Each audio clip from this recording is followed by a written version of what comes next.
what the results were. You see, When did the company learn about the drugs abuse, and what did it do about it when it learned that information?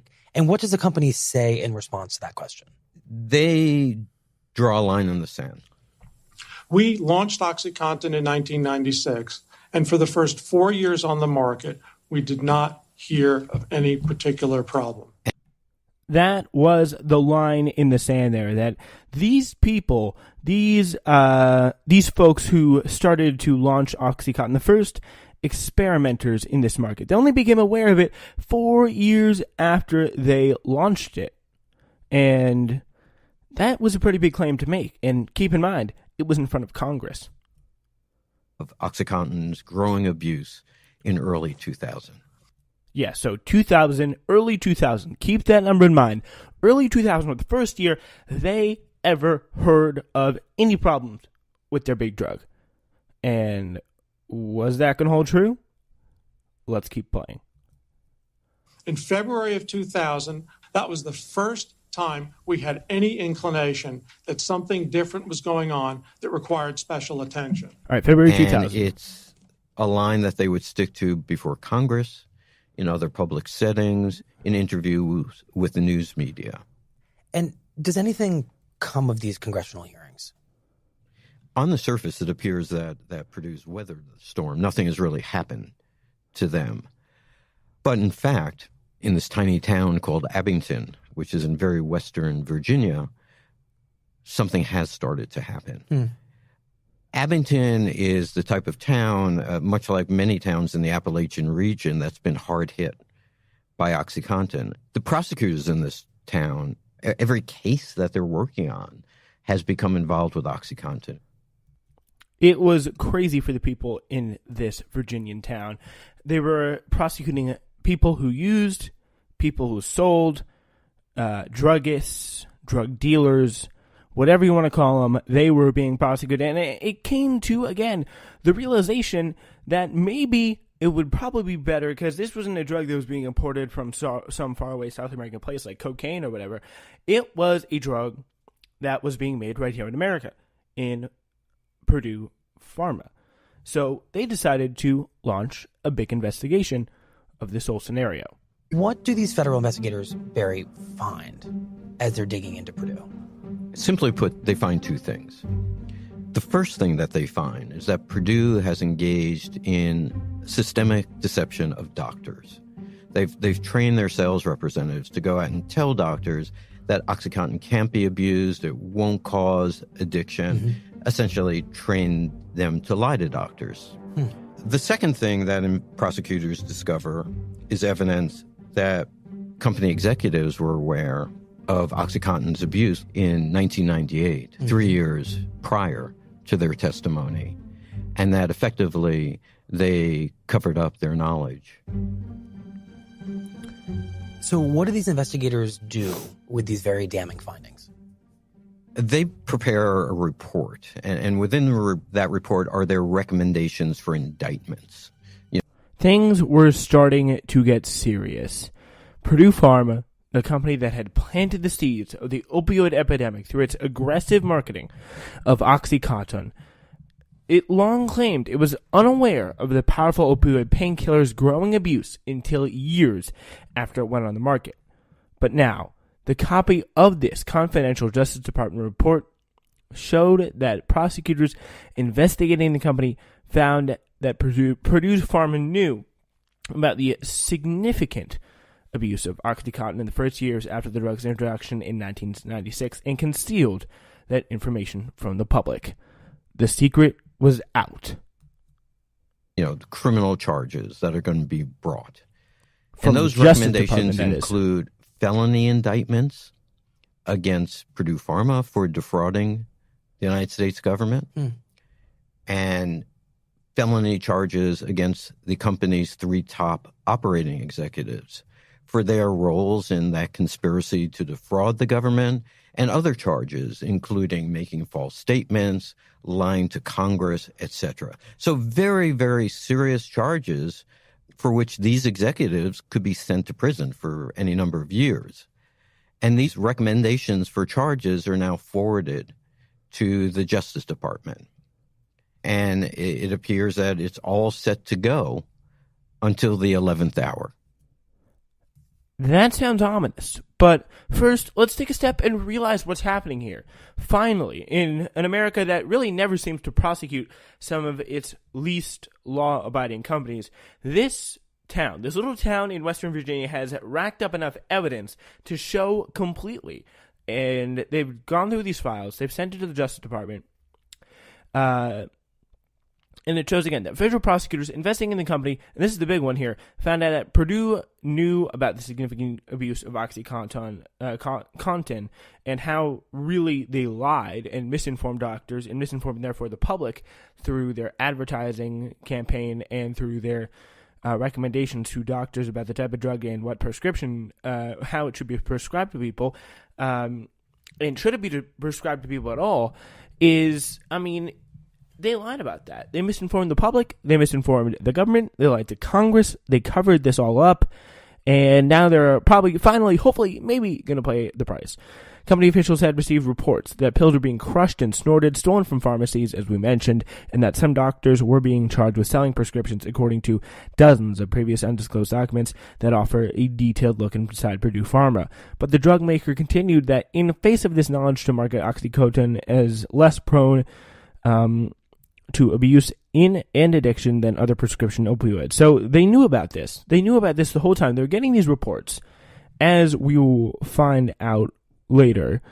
And still, about all these things that were happening, things being stolen from pharmacies, all the crime being done, doctors selling prescriptions, and they still continue to market it, OxyContin, as less prone and better, less prone to abuse, less addictive, and better for you in general.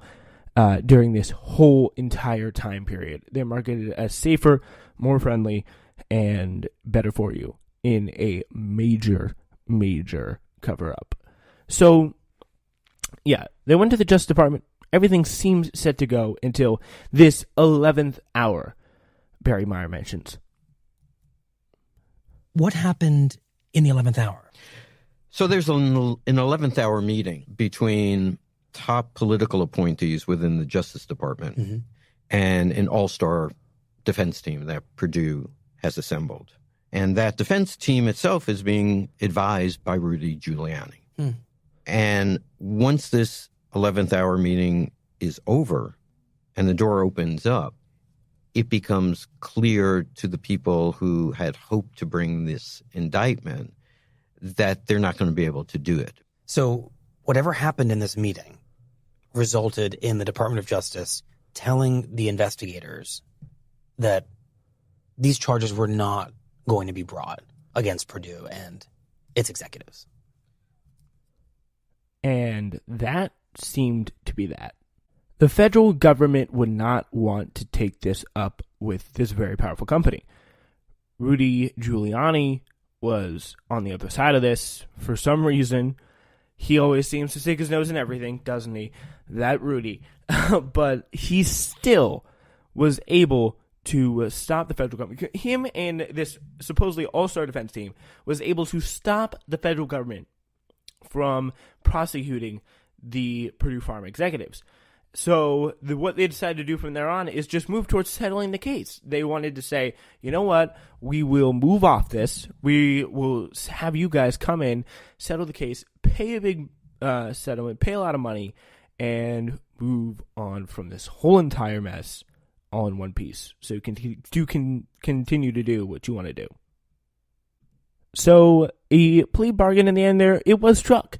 What the what the company had to plead guilty to was misrepresenting that little nugget of truth the FDA gave the company and saying that it was just, well, it wasn't really a nugget of truth. It was a basic assumption. It was assumption in a position granted by the FDA based on the mountain of evidence provided by the the mountain of presenting of tilted facts, frankly, that the Purdue Pharma people provided to the FDA in that regulation period, and the ability for them to say that this drug was less addictive than the other painkillers out there on the market which was not something they should have said, and they took to a height that was way further than the government could have ever imagined, and they were never really regulated and brought back down until then. So they had to plead guilty to that, and here's some more of what the government had to what the government got out of Purdue Pharma.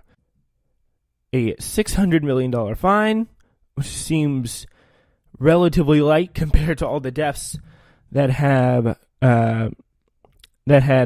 gone on under this whole entire crisis.